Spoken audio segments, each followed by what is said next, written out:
Hello students, my self Monu मंत्री। आज हम देखने जाएंगे जो हमारा जो नेक्स्ट चैप्टर है, चैप्टर नंबर 11 जो है सिमिलरिटी। Chapter number 11 similarity. तो चैप्टर 11 सिमिलरिटी, जिस तरीके से आपने क्लास 9th में कॉन्ग्रुएंस ऑफ ट्रायंगल्स पढ़ा था, उसी तरीके से क्या होता है, सिमिलरिटी भी होती है। अब सिमिलरिटी किस तरीके से होती है, मान लो कोई भी डायग्राम है, उनके शेप क्या बिल्कुल सेम बन रहे हैं और जो कॉरेस्पॉन्डिंग साइड्स क्या आ रही है, वो आ रही है उनके इक्वल प्रोपोर्शन में और एंगल्स इक्वल आ रहे हैं। तो इसका मतलब क्या होंगे, वो इक्वल होंगे या फिर सिमिलर होंगे। तो अपन जैसे जैसे क्वेश्चंस करते जाएंगे, इसके बारे में आपको पता चलता जाएगा। तो देखें, सबसे पहले क्या है, जिनका शेप सेम होता है ना, वो ज्यादा ट्रायंगल्स कैसे, या ट्रायंगल्स के अलावा दूसरे शेप भी होते हैं, पॉलीगन हो गए, सर्कल हो गए, वो कैसे होते हैं, सिमिलर होते हैं। जैसे अपन पहले कर रहे हैं 11.1, तो इसको समझा देता हूं मैं आप लोगों को। क्वेश्चन नंबर 1 फर्स्ट में दे रखा है हमें, ऑल सर्कल्स आर, सारे सर्कल्स कैसे होंगे, शेप सबका सेम ही होता है, सर्कल के रूप में होता है, तो सारे सर्कल्स सिमिलर होंगे। All circles are similar. Second, all squares, square का शेप भी सबका सेम होता है, तो सिमिलर।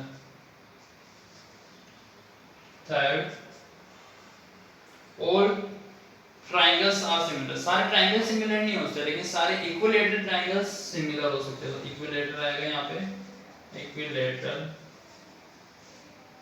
फोर्थ, आगे दे रखा है फोर्थ में कि भाई two polygons with same number of sides are similar, दो पॉलीगन्स हैं, सेम नंबर ऑफ साइड के साथ क्या होंगे, वो सिमिलर होंगे। सिमिलर कब हो सकते हैं वो, अगर उनकी कोरिस्पोंडिंग साइड्स इक्वल हो और उनके जो क्या है, मान लो एंगल से कोरिस्पोंडिंग कैसे होने चाहिए, इक्वल होने चाहिए। तो फर्स्ट कंडीशन हो जाएगी corresponding sides are in equal proportion, और बी होगा corresponding angles are equal.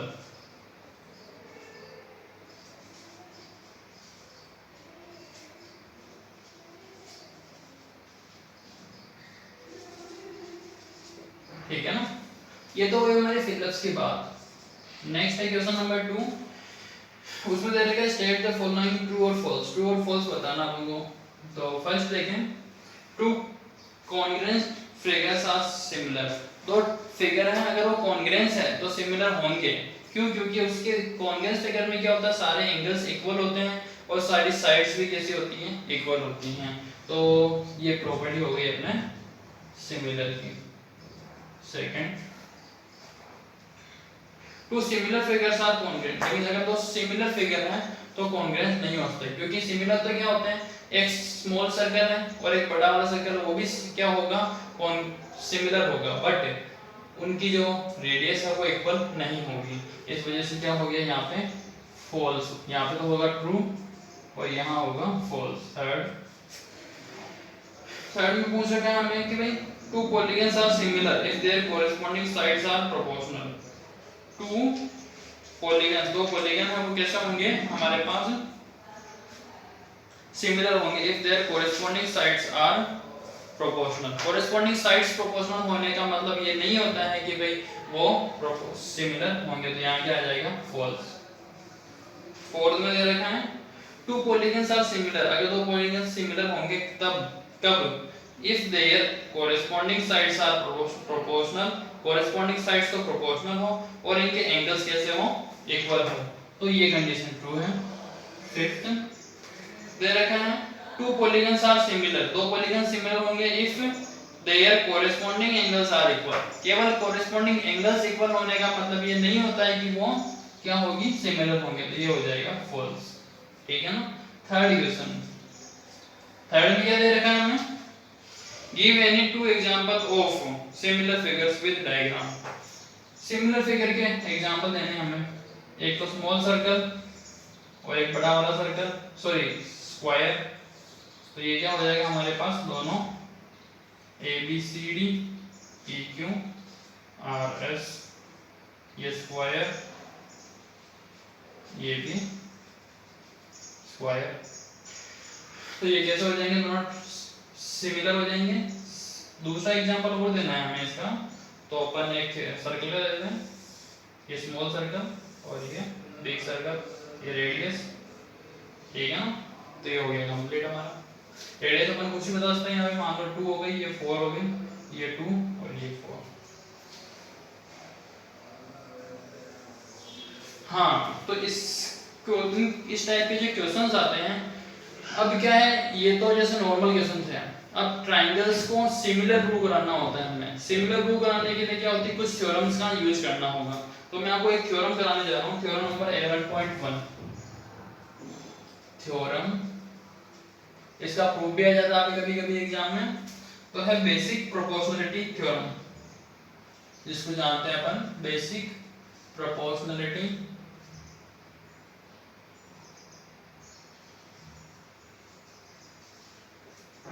Theorem के नाम से, ठीक है ना। हाँ, तो इसका स्टेटमेंट क्या है, पहले स्टेटमेंट लिखना होगा हमें। Statement,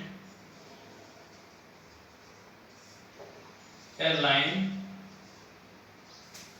is drawn parallel to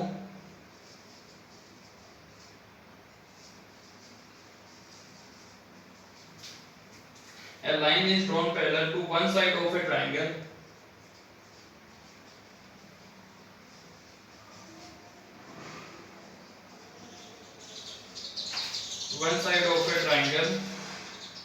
to intersect the other two sides.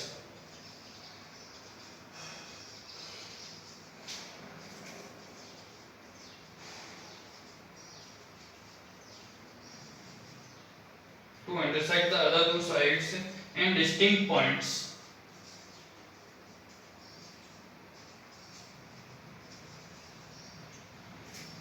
Then the other two sides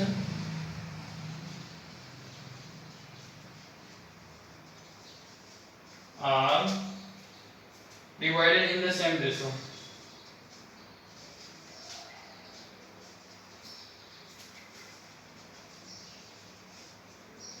ठीक है ना।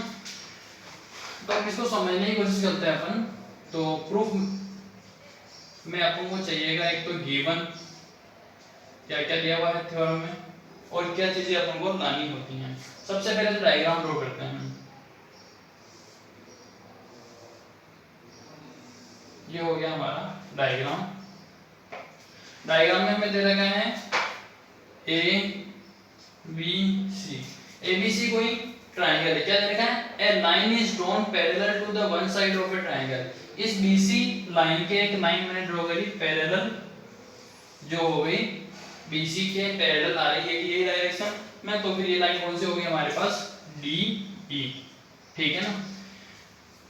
To intersect the other two sides, दो साइडों को डी और ई पॉइंट पे इंटरसेक्ट करके then the other two sides are divided in the same ratio, यानी कि जो बाकी जो दो साइड्स हैं वो सेम रेशो में डिवाइड होगी।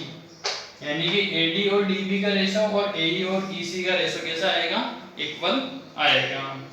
तो यहाँ पे अपन को लिखना है गिवन क्या है अपने पास, in triangle A B C D E parallel है बीसी के, ठीक है। और टू प्रूव लाना क्या है इसमें अपन को, AD upon DB equal AE upon EC, ठीक है ना। ये चीज अगर अपन लेके जाएंगे तो अपना कंप्लीट हो जाएगा। तो सबसे पहले क्या करना पड़ेगा, इसके लिए हमें कंस्ट्रक्शन करना पड़ेगा। तो कंस्ट्रक्शन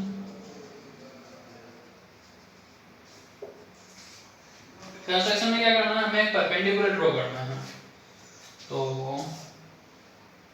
पहले मिला देते हैं इसको इससे और इसको इससे। ई से यहाँ पे एक परपेंडिकुलर ड्रॉ हुआ और यहाँ से हुआ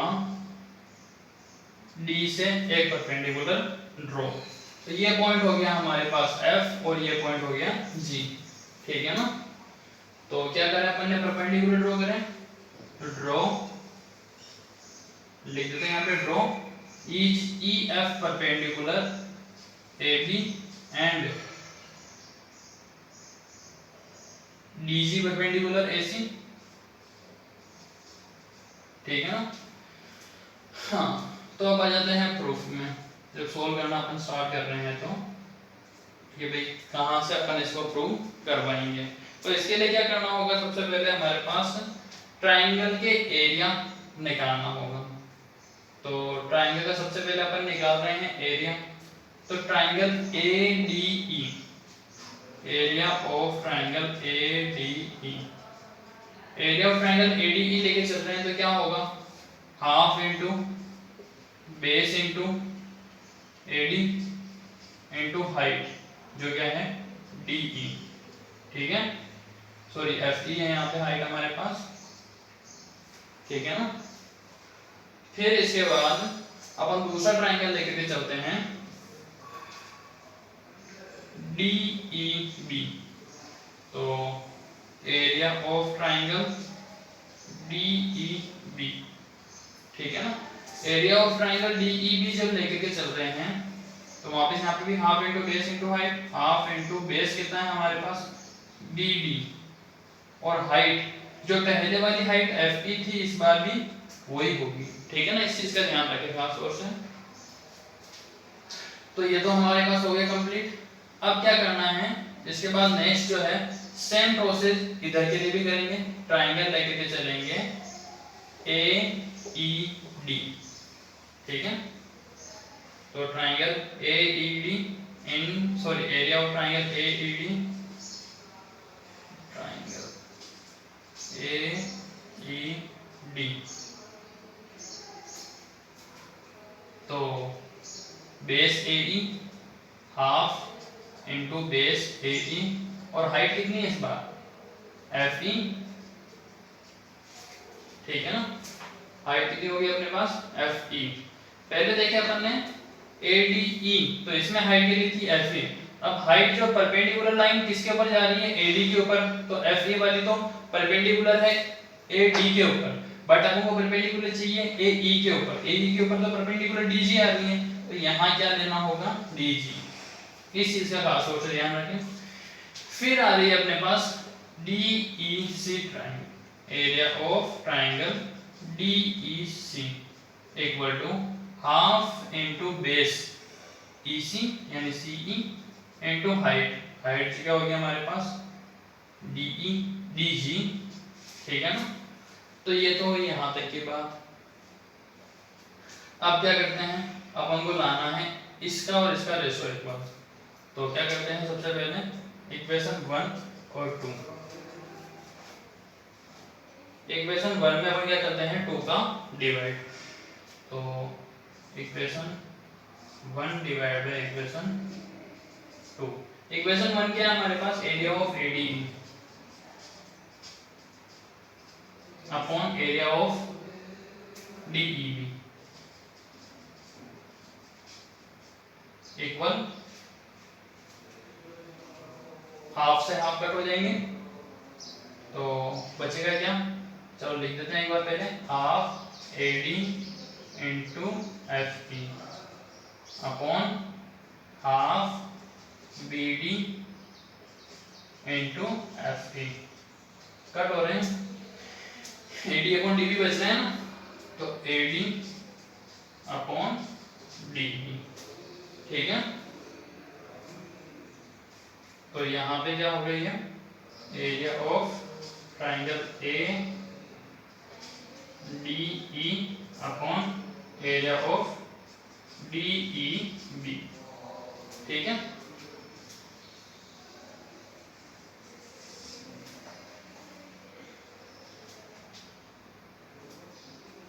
नेक्स्ट इसी तरीके से अपन को इक्वेशन 3 और 4 को भी डिवाइड करना होगा ना। तो एरिया ऑफ AED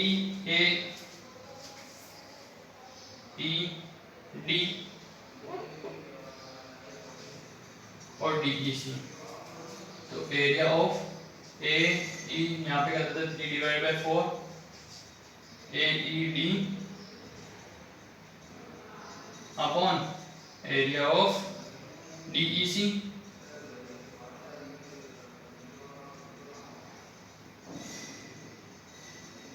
तो क्या हो जाएगा यहाँ पे देखें, क्या क्या कटने वाली, हाफ से हाफ कट होगा, DG से DG कट होगा तो AE अपॉन CE बचेगा, तो AE अपॉन CE। ये हो गई हमारे पास इक्वेशन 5 और ये हो जाएगी, ये हो जाती है 5 और ये वाली हो जाएगी 6। ठीक है ना। इसके बाद क्या करना है हमें कि भाई नेक्स्ट देखो अपने पास AED और ADE ट्राइंगल एक ही चीज है, ADE बोलो या AED बोलो एक ही ट्राइंगल है, ठीक है ना। तो इसके लिए क्या, इसके बाद क्या करना होगा कि भाई नीचे वाला ट्राइंगल भी अपन सेम बता दें, DEC और DEB, DEC और DEB एक ही बेस और दो पैरेलल लाइन के बीच में बन रहे हैं, तो एरिया कैसा होगा इनका, इक्वल। तो एरिया यहाँ पे पहले नोट लिख लेते हैं, area of triangle between same parallel lines and same base are equal. ठीक है ना। इसका मतलब क्या होगा, area of DEB equal area of DEC, area of DEB equal area of DEC। तो इक्वेशन 6 में by equation 6 area of AED upon area of DEC equal AE upon CE। अब वह DEC की जगह क्या लिखने वाले थे, DEB, तो यहाँ पे DEB मैंने पुट कर दिया। देखिए 6 और 7 में बिल्कुल सेम बन रहा है, ADE AED एक ही ट्राइंगल है, DEB और DEB भी एक ही ट्राइंगल है। तो मतलब दोनों 7 और 5 में लेफ्ट हैंड साइड सेम है, मतलब तो RHS यानी राइट हैंड साइड भी इक्वल होगी। तो by equation 5 and 7 AD upon DB equal होगा AE अपॉन EC के, हेंस प्रूफ। ठीक है ना। तो ये हो गया हमारा कंप्लीट। ठीक है। तो इस तरीके से आपको ये वाले जो थ्योरम है इसका प्रूफ याद रखना है, स्टेटमेंट अच्छी तरीके से याद रखना है, क्योंकि इस थ्योरम का यूज करके अपन आगे क्वेश्चंस कर पाएंगे। और कभी कभी क्या होता है कि भाई एग्जाम में डायरेक्ट जो होता है थ्योरम का स्टेटमेंट लिखने के लिए आ जाता है, उसका प्रूफ पूछ लेते हैं और थ्योरम का नाम दे देते हैं, ये बेसिक प्रोपोर्शनैलिटी थ्योरम को प्रूव करो और इसका स्टेटमेंट लिखो। तो ये आपको लिखना होता है। तो इसको अच्छी तरीके से प्रैक्टिस कर लें, एक बार नहीं 2 बार कर करके, फिर भी कोई प्रॉब्लम हो तो वहां से एक बार पूछ लें। आज की क्लास हमारी यही ओवर होती है। नेक्स्ट क्लास में इसकी एक और थ्योरम है उसको डिस्कस करेंगे, उसके बाद हमारी एक्सरसाइज स्टार्ट कर देंगे।